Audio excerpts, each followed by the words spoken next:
Wel, mae'n beth positif iawn bod Aldi wedi gwneud yr ymrwymiad yma i werthu cigoen yn ei holl siopau nhw yn 10 gorllewin a canolbarth Cymru. Mae Hubby Cig Cymru yn gweithio gyda sawl, gyda'r archfarchnadoedd i gyd i wneud yn siŵr fod cynifer o gynnyrch cig coch Cymru a phosib yn ei siopau nhw. A mae hon yn sector o'r farchnad sy'n tyfu, a felly mae'n sector sydd yn edrych nawr i wneud mwy o ymrwymiad i fwyd lleol.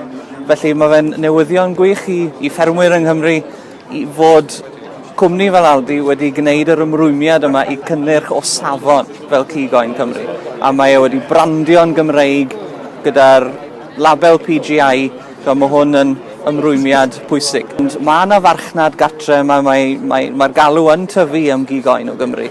Mae'n cael ei adnabod fel cynnyrch o safon, cynnyrch premium.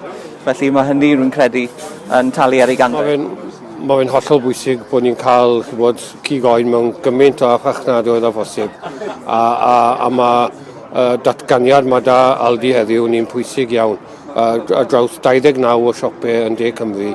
A mae fe'n dangos bod nhw'n dangos hyder mewn i diwydiant cigoen yng Nghymru. Mae'n amser ansicr a i cael newyddion da fel hyn, mae fe'n rhoi rhywbeth positif i ni i edrych ymlaen amdano. A mae rhaid i ni edrych ar y farchnad gytre, a mae Aldi yn chwarae mowr ar hyn o bryd yn y farchnad gytre, a mae'n tyfu yn fwy a fwy bob blwyddyn, a mae'n bwysig bod ni'n adeiladu perthynas da iawn gyda yr archfarchnad yma.